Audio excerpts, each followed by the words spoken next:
evening, everybody, and welcome to Club Live here at Club at 22, your Rangers podcast. This evening we'll be discussing the upcoming Motherwell game and all bits and pieces of Rangers news that's sort of come out in the last few days. But before I introduce the other lads that are on this evening, just one of these shameless plugs again. If we could just ask you to support this podcast so that we can reach to the next level, we would ask you that if you could join the YouTube channel for as little as 99p a month. And you can also buy the podcast a coffee and join our coffee buying legend membership, easy for me to say, via buymeacoffee.com, and all the links for that are in the description for this podcast. So let's introduce the boys first. First up, Ali Pearson, how are things with you? Not bad, Scotia. It's Friday. Tomorrow, Rangers are back on the telly for us.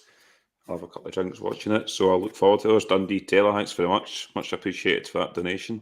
Cheers, Dundee. Yeah, no, I look forward to it tomorrow. I take it Ryan won in the horse race, and that's why he's not on. He's won a fortune, so we'll never see him again. Must have done. And he's chosen a good time to win that fortune then, because it'll be about 2 weeks until we see him at a football match, potentially. So, but anyway, not with Ryan, but we are with the podfather himself, Mr. Scott Carney. How are you, Scott? Yes, I'm good, mate. Hell of a week at work, man. Honestly, I am so glad it's Friday. This week's has been chaos. Hardly been time to catch up with myself, but no, good to be here. Dundee Taylor, fantastic. Thank you so much for the donation. And the top one was Andrew Muir. He has been a member, but he's just upgraded to our next level supporter, which is absolutely superb. So thank you very much, mate. Really do appreciate that. Yeah, so hello, chat. Happy weekend and all that. Let's get into things. Yes, we will get into things, and yeah, before we do get on, just if anyone's got any questions that they want to ask, as always, just pop them in the chat, and we'll try to answer them if they pop up. If we don't answer straight away, it might be because we'll be leading into them at some point, but we'll get through them if they come up. So first of all, I was going to start with the news that the semi-final had been confirmed against Celtic for Sunday the 30th of April at 1:30. So Ali, you'll be very disappointed that you're going to miss that kilt walk. Yeah, I did say Carney that kilt walk was on, and I heard some papers saying, oh, they might move it to the Saturday, but no, it's the Sunday, which we thought before all this anyway, so not shocked, to be honest. It is a bank holiday the next day, is it not, Scotia? Is it not the May bank holiday the next day? Yeah. So folk will be off regardless. A 1:30 kick-off, it's one of the dodgy times you can maybe get in the pub for a pint, possibly. We'll need to plan where we're going to be at that point. But I did say to Carney on it, because it's a semi, the points total for my Gers, I would assume, will drop a wee bit low as well. So Carney should be in there. I know he was right in the threshold, so he should be in there for the semi. So all three of us, Scotia, should have a ticket for that game, hopefully. But we need to navigate through the dreaded website first. I can't wait. Don't even get me started in that. Yeah, but 1:30, Carney, this Sunday. I mean, it's par for the course these days. But like Ali says, bank holiday. I'm sure when we played Celtic in the semi-final last year, would have been the same bank holiday weekend. I'm sure we were off the following Monday for that. So yeah, no surprises there. Nah, absolutely no surprise. It was always going to be, really, wasn't it? I'm just glad it's not like midday, because it's just a complete... I know it's only an hour and a half later, but it does make a bit of a difference having a wee hour and a half later. We will need to plan accordingly, gentlemen. I don't really know what we'll do. And I'm in two minds whether I take the day off or not. And the only reason I say that, I mean the Monday off, is the only reason I do say that is I feel like I tempt fate sometimes when I take the next day off. Do you know what I mean? I'm like, I'm kind of you're not off because of the bank holiday anyway. I don't think so. I'll need to ask. I don't think so. I don't think I get bank holidays. Do I get bank holidays? I don't know. I never used to. I'll need to ask. I'm not 100% sure, but I might take it if it is going to be if it is a bank holiday, because most of the places I go will be closed. Quickly as well, Des Mason, thank you very much, mate. Welcome to the membership. I really do appreciate that, mate. Very much appreciated. But it was always going to be the Sunday. I say 1:30's not the worst. It's not the worst. It gives you plenty of time afterwards should the result go the way that we all wish it to. So we'll need to see. But I'm in two minds right now where I'm like, should it be the next day off? Should I take it or not? So I've not decided yet. I'll maybe leave it a wee bit and see how I feel closer to the time. No, yeah, I'm looking forward to it, and I thought I was going to have to eke kind of this wee small snippet of news out, but there was rumours floating about yesterday that there was going to be no away allocation for the remaining two Old Firm League games of the season. then earlier today, Chris Jack, I think either through the Herald or Evening Times, sort of confirmed that is going to be the case, that no away fans for the 2 remaining league games. Carney, I'll stay with you. What's your thoughts around this one? It's just a bit madness, isn't it, really? It's all about stupidity, in my opinion. Yeah, it's crazy. Safety and security concerns is just nonsense, really. Obviously, there's rumours flying about that they're saying it's us, and there's rumours flying about saying we're saying it's them. So, yeah, it's a bit of a strange one, this, I think. I mean, I'm not aware of, the thing at Hampden that we've seen beforehand. When the UB were there to set up, and then there was the chasing each other up and down streets. Again, didn't really look like the most craziest of brawl you're ever going to see in your life. But I don't remember anything at Ibrox. Can you refresh my memory of anything that's happened? I can't remember, or anything even at Parkhead. I know I don't go to Parkhead, but I don't know of anything. I heard that one of the games at Parkhead, there was a supporter get hit with a missile or someone had thrown something, and I just heard that someone get thrown, someone kind of get hit in the head and knocked down or something. And I don't even know what supporter that was, or what like sexy fans that was. Yeah, I think it was Celtic fans into the Rangers then, but I could be completely wrong there and just assuming. Yeah, well, then things like that, you just open a can of worms, because what about every time we play Easter Road, every one of our players over on that far side in near the corner, you know what I'm talking about, constantly get hit with things. So if you're going to take that approach to it all, then there'll be no fans in football stadiums. You can't control some morons. It's as simple as that. There's nothing you can do to control it. I have never understood the desire to fling anything at anybody at a football match. Never done it, never will do it. Just don't get it. Honestly, it's one of the things that I don't understand. And if you're getting that angry that you feel like you have to throw something, football's probably not the sport for you. But no, look, it is what it is. Unfortunately, I'm for one for liking the atmosphere of having other fans within the stadium. I still stand by that. I don't think they should get the full broom loan back unless we get behind their goal, but they're never going to give us that. So, it's all tit for tat stuff, really. It looks like both clubs have agreed on it. It does look like both clubs have agreed on it, but there's nothing more enjoyable than when you're winning and you get to celebrate in front of the opposition fans. It's kind of what football's all about. So, I think they're doing their best to ruin the spectacle as much as they can, and to me, it's just another thing that why we're looked at as a laughingstock with it as a football league. It's pathetic. It really is pathetic. It shouldn't be happening. It's madness, mate. And I've got not really much more to add on it. When I read it, I was just like, honestly, we constantly shoot ourselves in the foot. This league, it's just constant. What does this look like to the outside world? Do you know what I mean? Like, it's just absolutely crazy. It is crazy. Yeah, I mean, it's always been brewing. Stuff like this would happen ever since it went down to the 800 fans and Celtic put into the corner.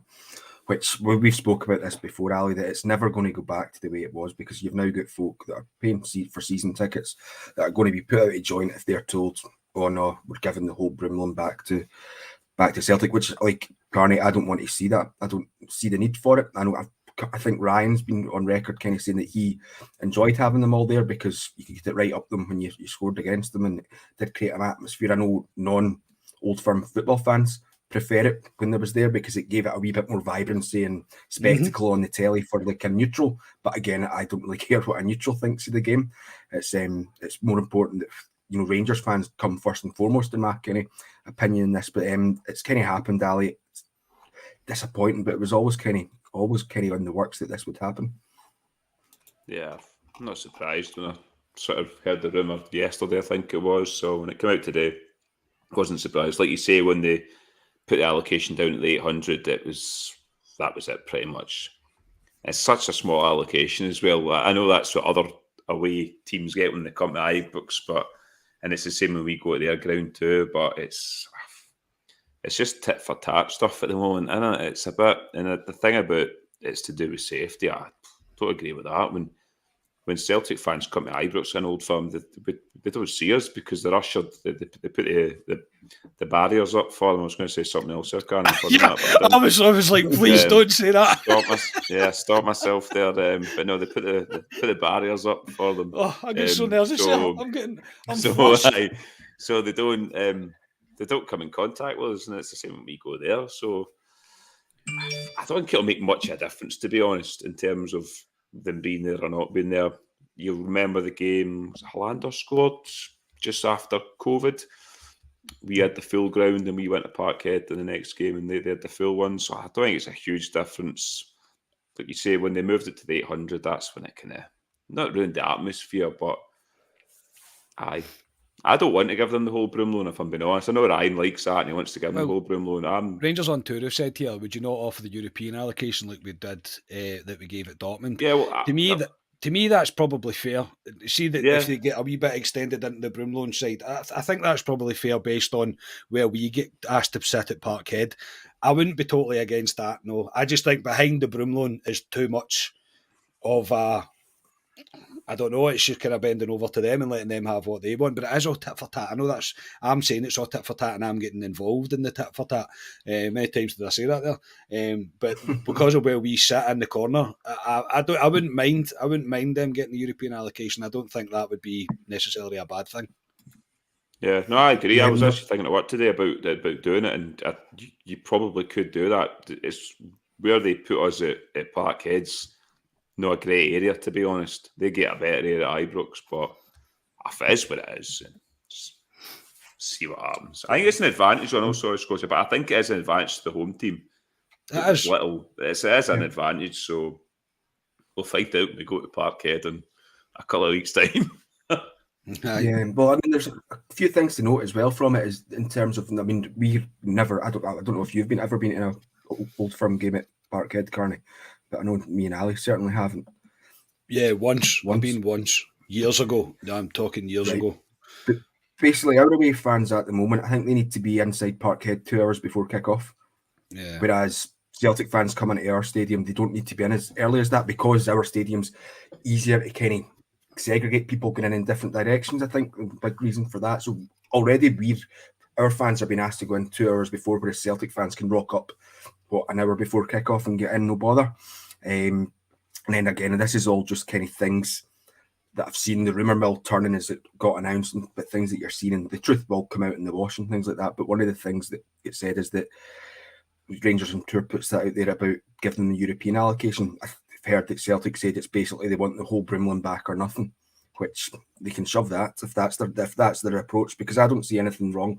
I don't see how it's difficult to kind of segregate sections off in the Brimlin and have enough space so that there's no safety issues, if that's a concern. To have something like when we played Dortmund, when we played Man U, when we play Liverpool, teams like that, when they get a big fair chunk of the Brimlin anyway, so I can't see how that's not an option. But if the Twitter rumour verse is to be believed, it's because Celtic were wanting the full Brimlin, which, thank you. No, thank you.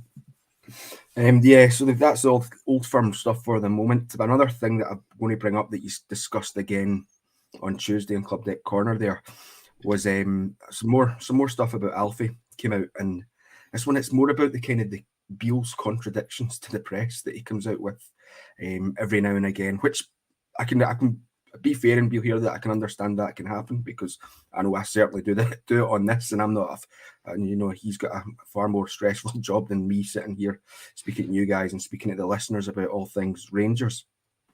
But obviously after the game on Sunday, Beale had come out and he said that he was on record as wanting Jack and Kent to stay, and Alfie was a wee bit different. He needs to show more in training. But at yesterday's press conference, his comments were much more diluted, and he kind of was asked, do you want Alfie to stay like you want Kent and Morelos to stay? And he said, no, basically, yeah, he does want Alfie to stay as much as Kent and Jack, but he did say that spoke to him. The rumours about Sevilla are completely unfounded, not true. Read into that what you will, and then that we'll sit down in the summer and talk to Alfie. So Ali, for me, the frustrating thing with this is and we're bad for it because we overanalyze everything that comes out the manager's mouth. Says one thing in the Sunday, says another thing in the following Thursday, and it kind of just creates a wee bit of confusion in my books. Yeah, I'm not really reading into it, to be honest. Because he has contradicted himself, because he did come out and say something about his attitude's been good to Alfie since he's come in as well. But on the other hand, like you said, he was going on about that he's... So, yeah. He said this with Tom Lawrence when that rumour came out that Tom Lawrence had a setback. And he came out and says a lot of rubbish. There's Tom Lawrence now. we won't see him to next season. So, yeah, you will see Alfredo Morelos leave for Rangers in the summer. I've said it for months. I wouldn't offer him a contract. I don't think Rangers will offer him a contract, Scotia. I think he's been there 5-6 years, whatever it is now, which is long for a modern day footballer, especially a striker as well, that did so well for us. Been a great servant, a lot of baggage with him, but we can talk about this all the way up to the summer. He's gone in the summer. He's not signing, and Rangers aren't offering him a contract.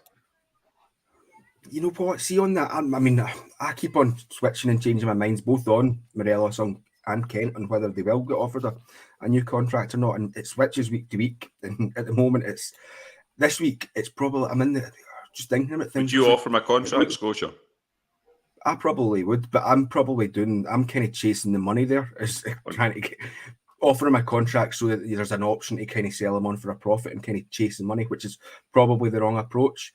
But I was thinking about Alfie, and I was thinking, the next contract he gets he's probably wanting like a 3 or 4 year contract.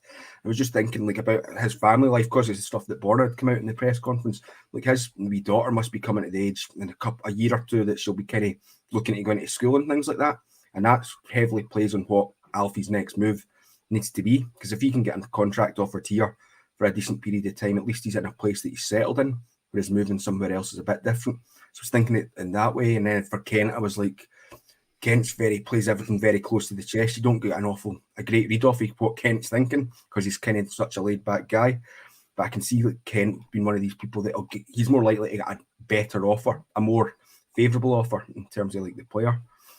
But Carney, what are your thoughts? And kind of mainly on the Beale. I know Nathan King had put up a comment there regarding Beale probably needs a wee bit of media training. Wouldn't disagree with that. No, I wouldn't disagree with that. I think sometimes he's too open. And again, don't want to be too hypocritical, because if I can't sleep at night, I'll watch a Giovanni Van Bronckhorst press conference, because it puts me to sleep immediately, because he just says the same thing after every question. But I find it strange that he's coming out and saying this now about Morelos, and saying that he hasn't had a conversation with him. He blatantly has. He's obviously went to him and asked, have you signed for another club? And Morelos has went, no, or whatever's happened. He's obviously had reassurances that that's not happened. But I don't know what he stands to achieve by just saying one thing one week and one thing the other. And I don't think it is being misconstrued, because how else are we meant to take that he wants more energy from Alfie? And he's quite clearly wanting to keep Ryan Kent and Ryan Jack at the club. And even today, when he was asked if he would like to keep Morelos, it was almost through gritted teeth that he said yes. It was like, yes, of course I do. And it's like, well, you need to tell your face that, because it doesn't really seem that way.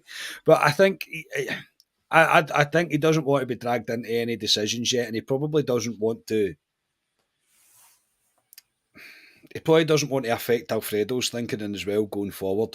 I'm the same as Ali. I think he's gone. I don't think he'll be here next season. I've said this about Connor Goldson, and look where we are now with him. But with Alfie, it feels a wee bit different.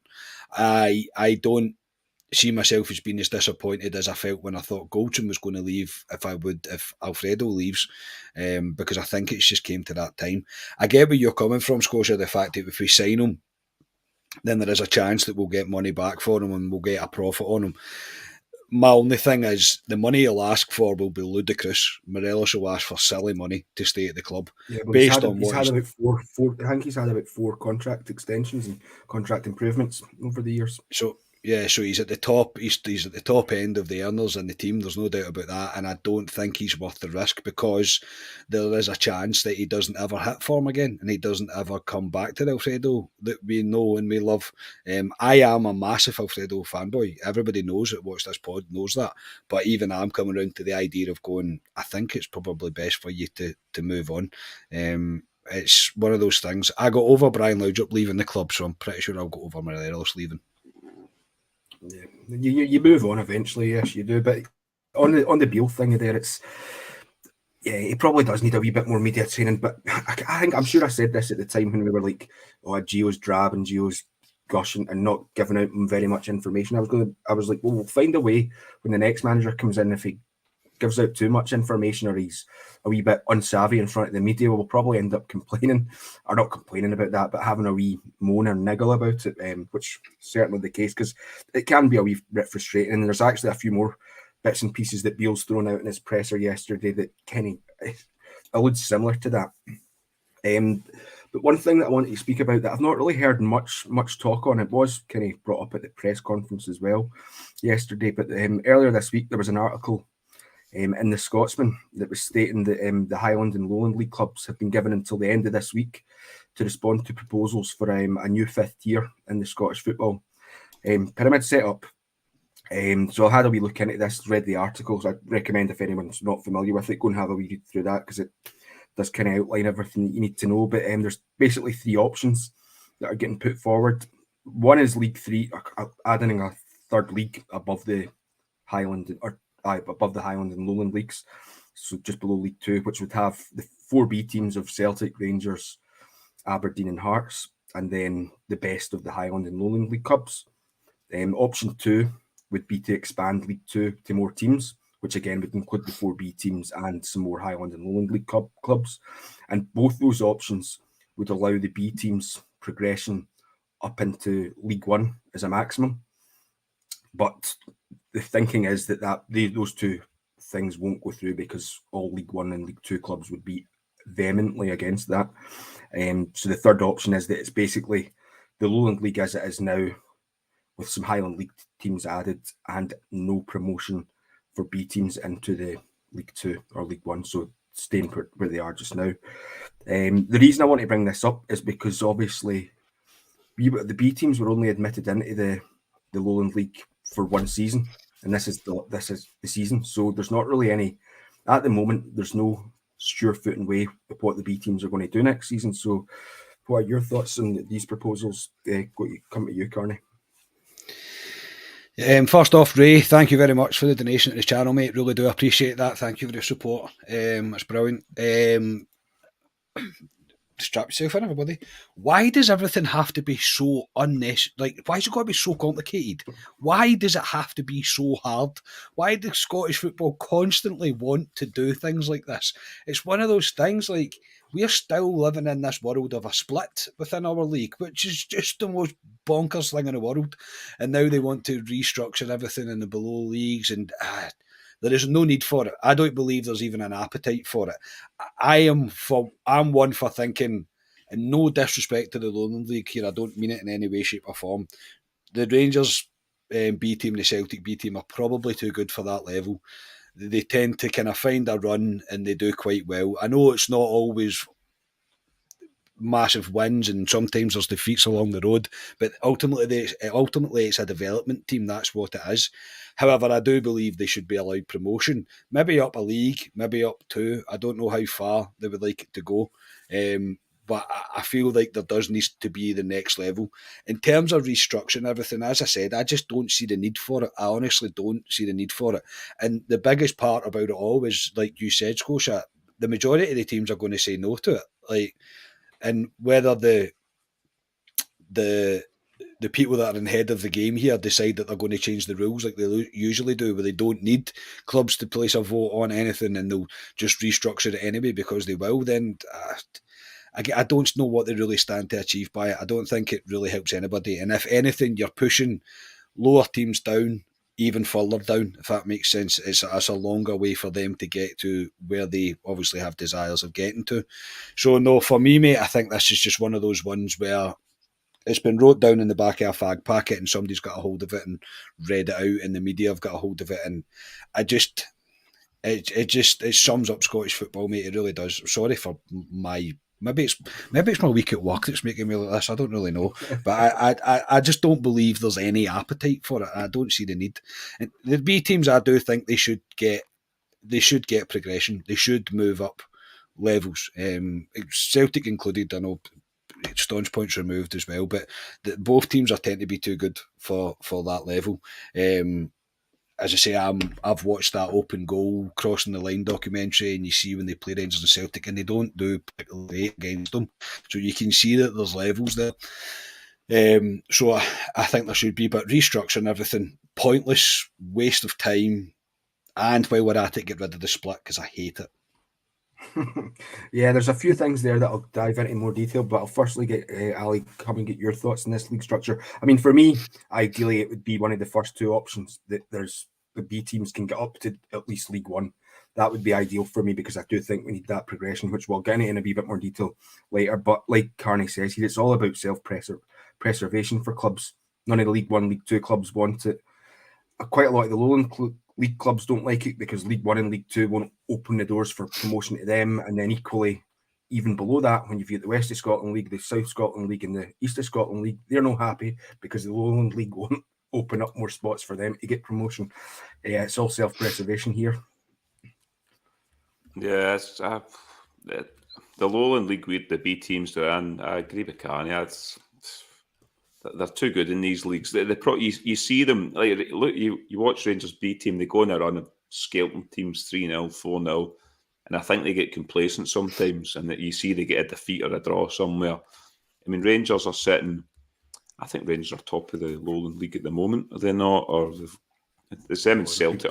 I've not looked. I think they are. Poorly. I think they are. I think there's one behind them, which is maybe.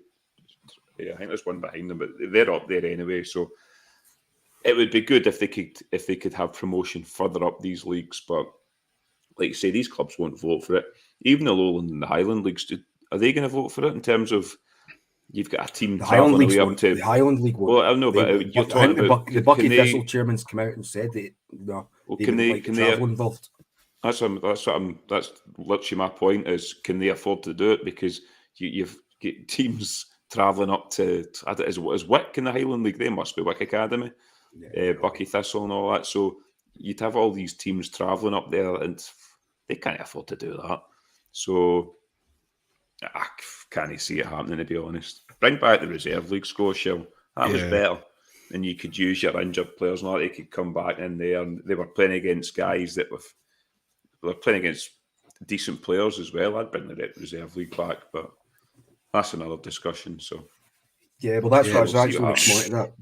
Spartans are top. Sorry, Scotia. Spartans are top of the Lowland League with a game in hand. A game in hand over. No, they've got a game in hand over us. We've played 32. Celtic are 3 points. We are second. Celtic are 3 points behind Rangers with a game in hand. It's quite close, actually. University of Stirling 5th. Tranent Juniors are 4th. And then there's a bit of a gap down to Berwick Rangers. But no, as I said, so no, the Spartans are actually top. So maybe not that greater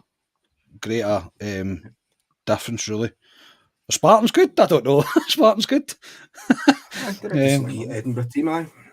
Billy, thank you very much for the donation to this channel, mate. Yeah, no, but on Carney, get your thoughts on this, because this is the frustration I've kind of got with the B team at the moment, is that you can't really bring in some of your injured players to kind of get minutes. The only time that you've seen an injured player get minutes, like I remember Itten played in a youth team game, and Yilmaz and Suter played in that Celtic game recently, and that was only because it was in the Glasgow Cup, which I should give a wee shout out. That's about to kick off at Ibrox this evening in 2 minutes. So good luck to the under-18s in their game. I think it's Hamilton they're playing tonight. But that's a frustration. And then also, like you say, there's a big gap in between the Lowland League and getting into the Rangers first team for these players to get there, because I'm looking at some of the current players we've got out on loan. You get Mayo at Kelly, that's played most of this season. You've had Allegra, was out at Falkirk until he got recalled in January. He's played 19 times. You had McKinnon at Thistles, played 26 times, been on the bench the last 3 games. Ali, I think you mentioned that you were watching Kai Kennedy for Falkirk. Scored on Monday night there. He's been featuring fairly regularly for Falkirk. Kane Ritchie Holster in the same league as Falkirk, isn't they? He's doing pretty well for Dunfermline there. And there's a few others. But the problem is, Carney, and this comes to a point that Ryan maybe made as well, but there's a wee bit of snobbery about players coming from or being at other Scottish teams. Like, do you see any of those players actually then making the jump into the Rangers first team? It's difficult because of the level that they're playing at, mate. I'll agree with that. And I think one of the Robert Robertsons actually made the point that it doesn't matter how good the young lads do. Yeah, Devine, for example, he said plays out of position, does well, and then he's kind of tossed aside. I do kind of get that. But I've said this before, is that we are we are so unbelievably desperate for success that it's hard for a youth player to come in and be rewarded the chance to develop within the first team. We all said about Lowry. Again, I think he's still, football cliche, raw. I think there's still a lot of learning to do, and he has to bulk up quite a bit, I think. But in terms of, it's difficult, mate. It is really difficult. But then if the pathway isn't there and this is not what it's all about, then what's the point of us doing that? What's the point of us having that there? Robert Robertson, the same one, I think they made the comment. Yes, it is. Thank you very much, mate. Really do appreciate that. Thank you. But yeah, it's difficult for them in order to make the jump. So I do think there's a few within the B team just now that could become squad options, bench options for the run-of-the-mill games, if you like, and give them the chance to be around the first team, to develop, to train with the first team, possibly see them in kind of lower teams or maybe earlier rounds of the Cup to see how they got on at first, because when the pressure's not really on. But I do think our overriding need to win everything just now because of the way we've been and the way this season's went in particular. I don't think it would be the right time to bring in the youth players to the kind of cauldron that it is, but amongst Rangers fans just now, because we are very, very reactive, probably more so than we usually are, which is, I know usually it is quite a lot, but just now, due to the way the leagues went this season, there's not much appetite for patience. So yeah, but I think they're going to really need to stand out. I think we've said before, Lowry stands out a mile, but McCann came up and gave his chance, and at the first team for me, he didn't really do it. I never really seen in for him the first team that I was particularly impressed with. But Lowry is the one just now that I think's got the main chance of getting through. And I suppose that's what it's all about. I mean, we look at Nathan Patterson coming through the youth academy and all that, and you're kind of looking for the 1, 2 or the 3 that are proper potential, can make the club money. It's not going to happen for everybody, unrealistically. Do you know what I mean? It's unrealistic to think that it will happen for every player. But yeah, it's an interesting one. But I do believe, I'll go back to, I still believe that they deserve to get promoted should they win that league, even though they're second. It shows you how much I pay attention to that league. Yeah, any final thoughts, Ali, on that one? Not much, to be honest. I think we've covered it quite well. Difficult for these boys to make the breakthrough into the Rangers first team. That I did like the look of the boy. Is it Rice, 16-year-old that came on against? He's some size, that boy as well. Yeah, that was my first impression. Carney was he doesn't look like a 16-year-old, which is a good sign, Yeah. especially where he plays. I know he's been linked with these big clubs in Europe. We pinched him off Motherwell, didn't we? So, but he looks, thankfully getting there before. He looks decent, but it's shown a pathway to these boys, because if there's no pathway for them, they'll go and they'll go somewhere else. They'll be like these players that are out on loan right now.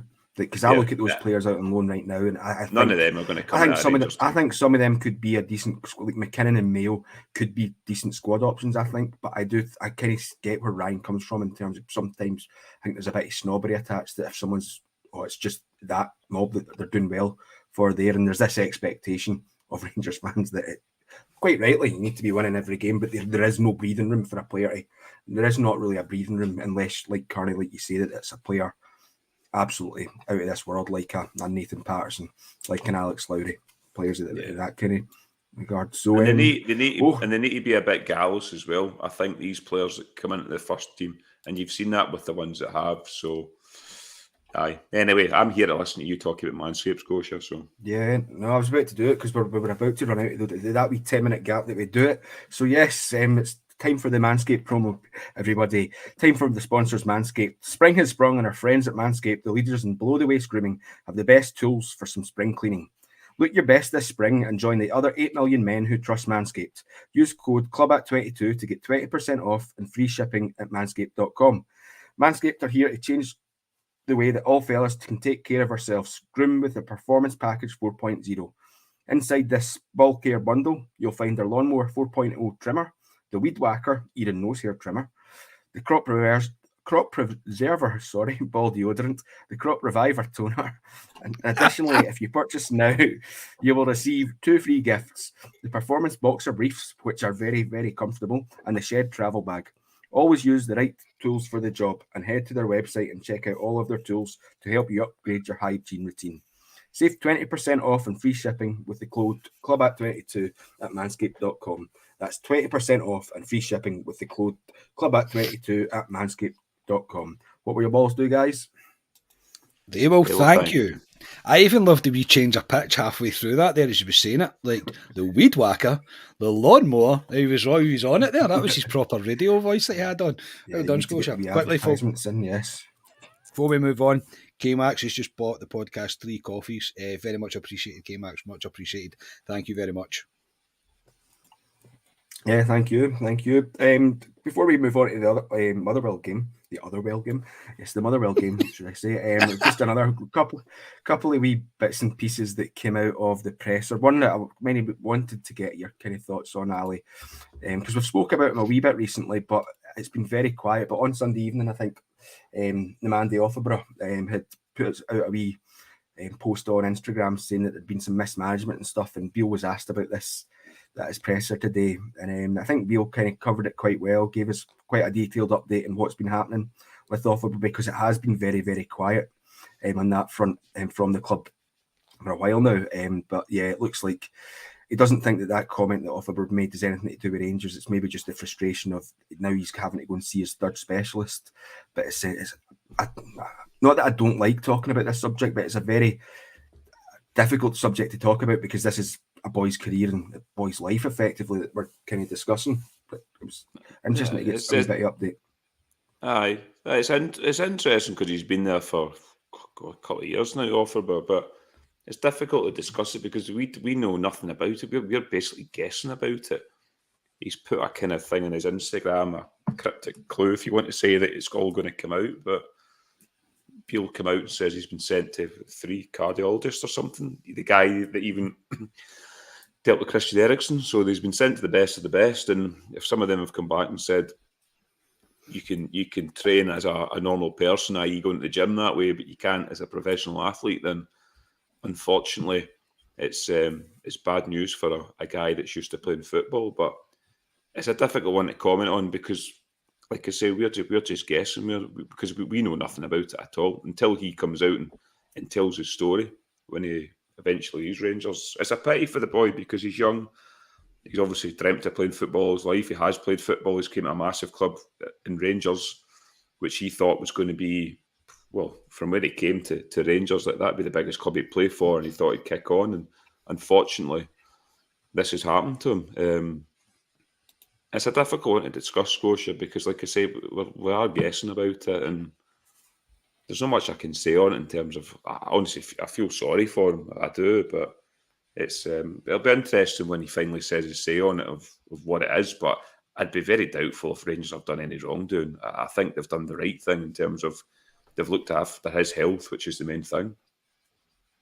Yeah, I mean, I don't really want to even touch on any speculation or anything like that. But I think it was important that we got a wee update, Carney, like I say, because it has been very much radio silence from our point of view. And for a while, I think he just got completely forgotten about by the support. But like Ali says, I think the most important thing is that he gets fit and healthy so that he can either continue with a footballing career or at least that he'll have a long and healthy life if that's unfortunately can't be the case. Yeah, exactly that, mate. You got to remember there's a human being in there, and it's got to be. No one is more gutted at the way things have went than what he is, and mentally as well. It's got to be a hell of a task to go through. Look, and speaking from someone with experience within my family, obviously everybody's well aware that my sister had terrible heart problems. I know how complicated this stuff is. It's not simple. It really isn't. It's not a case of this is what's wrong with you. This is how we're going to fix it. It changes, and honestly, no case is the same. It's very, very unique. Every case is very, very unique, and it's one of those things as well that it's a constantly developing area of the medical profession. They're constantly learning new things. They're constantly trying to get new things. Hence why you have charities like the Heart Foundation, because they're constantly trying to find ways to cure the problems that occur. The picture that I always remember off of was when you seen the picture with him with the thing sticking out his chest when it was on Instagram a good while ago now. It must have been well over a year ago. I seen it and my heart just broke for him. Generally, I was just like, no pun intended there. I just felt so bad for him. Genuinely, I was like, that's an horrific thing to go through. Like Ali said, he probably got a move to Ibrox and thought, this is going to be. This is a dream move for me. I'm making the move. Michael Beale was responsible for bringing him here, or partly responsible, as he said, and now, as you say, he doesn't look like he's any really closer to playing football. So again, all you have to hope for him is hopefully he does get to play football. Hopefully we get to see him in a Rangers shirt, but I don't think that's really a priority right now. He has to try and get to the bottom of what the problem is and go from there. I think the speculation around his comments, of course he's going to be frustrated. He must be the most frustrated guy in the world, and if it is a pop at the club, then it is a pop at the club. He's well within his right. Who am I to tell him that he's wrong? It's not. I'm not going through what he's going through. So all we can do as a fan base is just wish him the best generally. But I think Rangers are doing as much as they can. I'm glad it was clarified that he's seen specialists and he's seen some of the top specialists out there. The club are doing the right thing, taking care of the human being first, worry about the footballer after that. Yeah, definitely. And I've seen Curry Muncher put up a wee comment there about, Goldson did have some issues. I'm sure Goldson did have some issues with his hearts as well. So Goldson's the kind of example, and Christian Eriksen being a really recent one, an example of you can crack on from this. So we hope that's the case. But like Curry, like you say, more importantly, we just hope that he's healthy and the football can come at a later point. Another just quick couple of wee things. There was, I didn't even hear this, but Stevie Clifford had said that there was some rumours that had get put out on Wednesday or Thursday that Scott Arfield had signed a contract. He asked Beale that at the presser, Carney, and shot down right away that it's no true. But what are your thoughts on Arfield and a contract extension?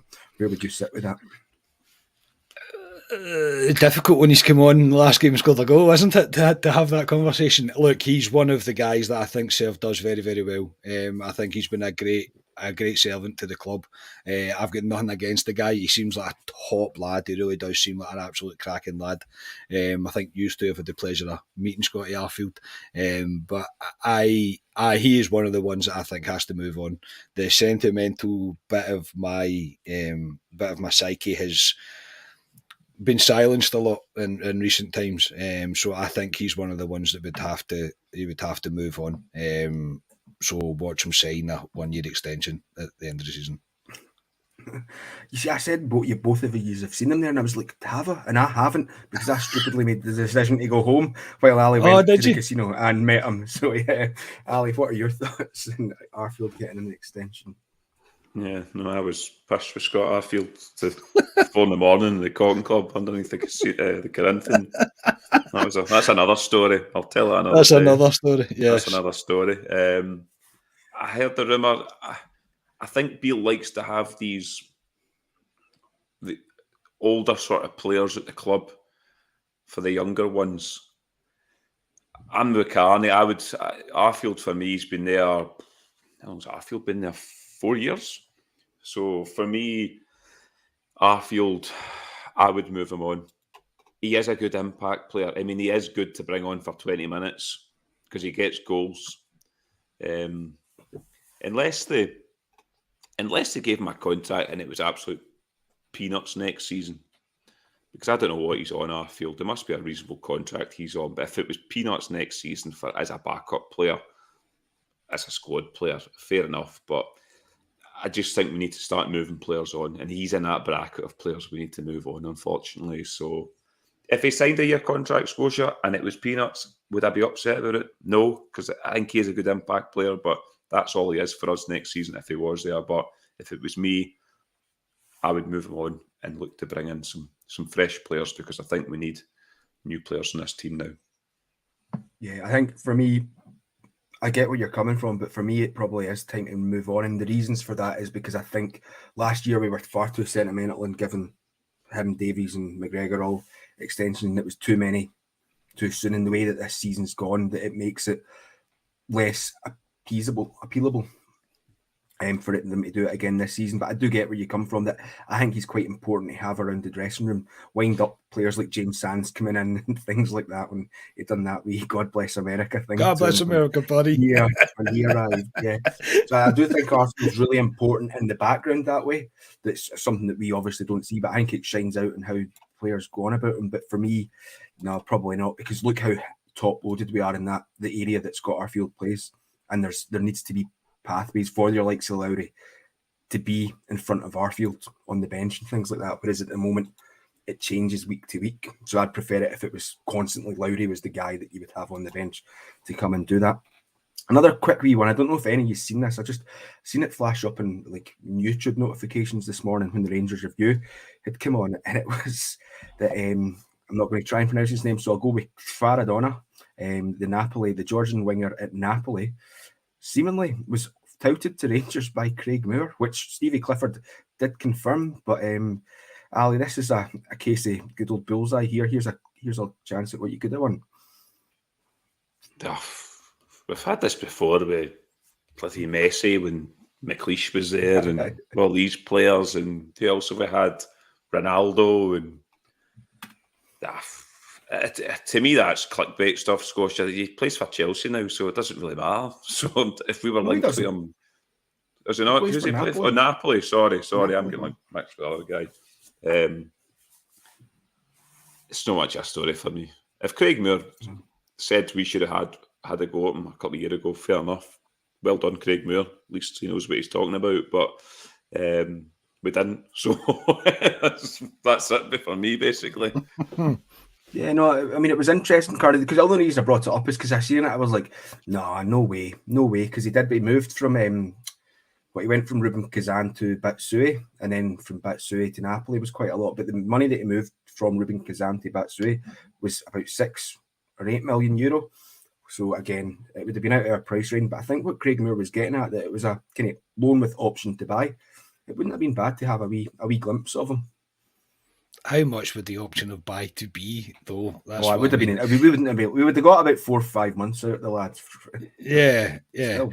No, I get that, but here's what you could have won, innit? It's not really anything. It's not anything you can really get your teeth into. I agree with that. It's a bit clickbait, that stuff. Anybody could really say that, but there's going to have been many of these that have slipped through Rangers' fingers. It's always the same. It's the world of football, unfortunately. So I suppose we've just got to hope that maybe Tillman's one that didn't, and we actually have landed a bit of a superstar, and he's the one that didn't slip through the net. But yeah, that other one, I mean, it is what it is. You've got to just kind of, okay, that's nice, kind of move on from that, if you know what I mean. While we were discussing that there, I was thinking Van Persie was another one, Ali, that was that we were linked with and never came. And here's what you could have won. But they'll always come around. Who else? Robbie Fowler, Alan Smith.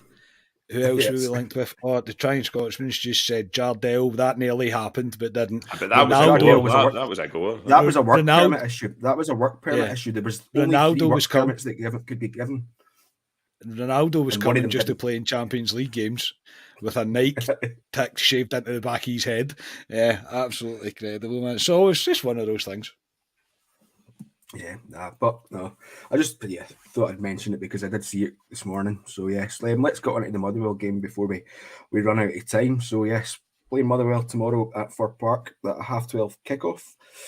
Motherwell are sitting 9th in the league. With 3 wins, a draw, and a loss in their last 5 games. That loss coming to Wraith Rovers, who we vanquished 3-0. They got beat 3-1 off of them in the previous round to the Scottish Cup. But since Stuart Kettlewell's come in after that defeat, they're undefeated. They've 2-0 win against Ross County last time out, although that did come after Ross County had went down to 10 men and Kevin Van Veen scored in the last 15-20 minutes. But they started to look like they're improving under Kettlewell Ali. Last games that we played against them, 2 wins, 3-0 win at Ibrox, and that unforgettable game that you and Ryan went to at Fir Park when we won 2-1. What are your thoughts on Motherwell? Yeah, that last game, Malik Tillman scoring that goal where he just kept going and going and going. Aye. He came in originally Kettlewell as a caretaker for Motherwell. got 2 wins for them, and they've obviously looked at him and went, he's doing all right, and he got the job. And if you look at his record since he's got in Scotia, 3 wins and a draw, which is pretty good form for a new manager. He can new manager bounce. Before that, I thought Motherwell were one of the worst teams in the Premiership, to be honest. I didn't think they were a great team. Even when we beat them 2-1 last time, I said to Ryan, we're lucky they're as poor as they are because we weren't great that day. But we should be going down there. I know you'll come on to who's maybe missing whatever, but we should be going down to Fir Park and taking care of Motherwell tomorrow, convincingly. I know they've been in a wee bit of run. They've pulled themselves out that bottom bit of the table now. They're kind of clear of the danger, if you want to say, with I think Dundee United right down there. So, yeah, I think they'll come out of that though. But yeah, we should have more than enough. I did watch them against Hearts, I think it was, in Sky Sports a few weeks ago. That's how bored I was one Sunday watching that. Yeah, they were all right. That big Van Veen's a bit of a handful. He's scored quite a few goals this season for them. He's always been a decent player for them, but we should have more than enough to get down there and take care of Motherwell tomorrow, Scotia. Yeah, no, you'd like to think so. Yeah, what are your thoughts on Motherwell upcoming? Carney, have you managed to see much of them outside our games against them this season? No, I think I seen a brief bit of that Hearts game as well that Ali's talking about. I didn't see it for very long. But I mean, they were on a slippery slope. They really were. They were not performing well at all. But he seems to have steadied the ship a bit. I don't think they'll get involved in the relegation battle. I've just quickly checked the table there. They're 6 points clear of Kilmarnock in 11th. So I can't see them really getting dragged into that. I think it's Kilmarnock, Dundee United and Ross County that will fight out the relegation. But I think, and I pray it's Dundee United that go down because I despise Dundee United. So I'm hoping it's them. But then do I want to play in a plastic pitch? Would I want Kilmarnock to go back down to swings and roundabouts, all those kind of things? But in terms of Motherwell, mate, no, I'm expecting... I'm not going to jinx it like Ali, saying it's going to be a convincing win, but Rangers have got more than enough to go there. We're in a decent run of form, especially away from home. We're doing quite well, apart from Hampden. We're doing pretty well when we go away to ground. So no, I expect no dramas tomorrow. Don't know what. It'll probably be a kind of stodgier game. I wouldn't imagine they'll want to have a go. I would have thought they would be thinking more of along the lines of getting a point if they can manage to get that. So we could be up against a low block again, but we'll see. We'll see. But I'm the same as Ali. I expect Rangers to have more than enough in the tank to go and to get 3 points tomorrow. Yeah, I mean, Ali, you do say that. Like, it looks like Kettlewell's maybe got a bit of bounce out of them, but I mean, I think Kettlewell was doing a good job with Ross County, along with who was it, Stephen Ferguson. There was the two of them, wasn't it? No. The two of them, the co-managers. I think it fell apart a wee bit when it went down to Stuart Kettlewell just being the sole guy in charge. So maybe I'm talking nonsense here, but I always thought he'd done a decent enough job with Ross County, and he got overlooked, I thought, for quite a few jobs that were floating about that surprised didn't get picked up, because obviously Motherwell this season have went through their woes. Who was it that was the manager before Hamill at the start of the season when they get pumped out by Sligo Rovers? You remember? But I mean, they've went through 2 managers already this season, so hopefully they'll be thinking that they've found one to watch here with Stuart Kettlewell. But hopefully we can put a nail in that and beat them comfortably. Before I get on to the teams, this is something else that Beale brought up in his press conference that he hinted at. That he's hinted at things like this before, and there was an interesting. I don't know if any of the listeners have seen it. I don't know if you guys have seen it, but there was an interesting video out in the Heart and Hand network called Tactics Talks with Adam and Ali, and they go into quite a bit of detail in tactics, and they were discussing the 3-5-2 system. And Ali Beale was hinting that this could be something that he might attempt, particularly when he was talking around the comments about could be Yilmaz, could be Devine, could be someone else that you don't want to thought of out there. You think this is a serious option, or is it just Beale giving us sort of coy, sly answer sort of thing? I can't see it. I did hear him say that, Scotia, in terms of change of formation. He has told us Morelos and shoutout will play together for the start, and that's not happened, has it? So, I can't see that, Scotia. I'd be very surprised if we all don't pick the same team for tomorrow. I would be very surprised. But I will be. Yeah. I'd be surprised if we pick different ones. Well, to be fair with you, Scotia, you've probably got Matondo playing for all I know. But, so, Richard Gough at centre half. Aye, you've probably got some sort of David Odds or something. You probably get some curveball. But aye, no, it's I honestly think I honestly thought we'd have the same team, but we'll find out. I don't think we will. Carney, before we get to the teams, just give us your thought. You think we'll see this 3-5-2 system at all under Beale? Maybe if and when the league is over, we might see it. We might see him try it. Right now, I don't think he can take the risk because he has to. As much as we've said it, and as much as others believe, I know the league's still mathematically possible, but it's a tall order for us, considering they don't look like they're going to drop points. So he has to go out to win every single game, and I don't think going away to Motherwell, who are not a resurgence is probably the wrong word, but they are trying to get themselves completely free from the relegation zone, if you like, then I don't see it the right place to do it. Jim Sloan, absolutely incredible, mate. Thank you so much, Jim. Superb, mate, honestly. Every week, mate, he never let us down. Honestly, that's absolutely incredible. But yeah, I don't think so yet. I would like to see it. There's no doubt I'd like to see it, but it's maybe more for the summer. He's thinking of. Put it this way, I don't see him lining up against Celtic in a 3-5-2. I don't think that's going to happen. Scotia. You might know us because you're a man of stats and everything, and you've got a good memory. The last time we played a 3-5-2, did Gerrard not experiment with us? And it was at Fir Park, and we drew 3 each. Yeah. Was that not the last time we had a 3-5-2? Well, not really, because we played a sort of 3-5-2 under Gio at times. Oh, we did. But every time Lundstrom slipped Lundstrom dropped in. 3-5-2. Yeah. But I do know you're talking about the 3H. In the league, you're talking about the 3H game. What was the game that we came out in Tav? Was it like centre half? Remember, like we came out in Tav was like at centre half at one point. Remember that game at Ibrox? Everyone was like, "What is going on here?" Like, I remember that. Yeah. Don't know what we were doing there. Yeah. Sorry, good sidetracked there. Okay. But no, I do know that 3-3 game, and the only reason I do know it, Ali, is because I heard it in one of the Heart pods that I was listening to during the week there. So that's the only reason that I could say that yes, definitely it was. So let's come to our teams and scores. I'll go first this week. Team that I'm going to go with. Back 5 of McGregor, Tav, Goldson, Davies, and Yilmaz. Midfield 3 of Jack, Cantwell, and Tillman, and then Sakala, Cholak, and Kent up front, and I will go 4-0 Rangers with Tillman first goal scorer. Carney, your team and score? Is Tillman fit? Yes. He trained, yeah. Beale said he was fit.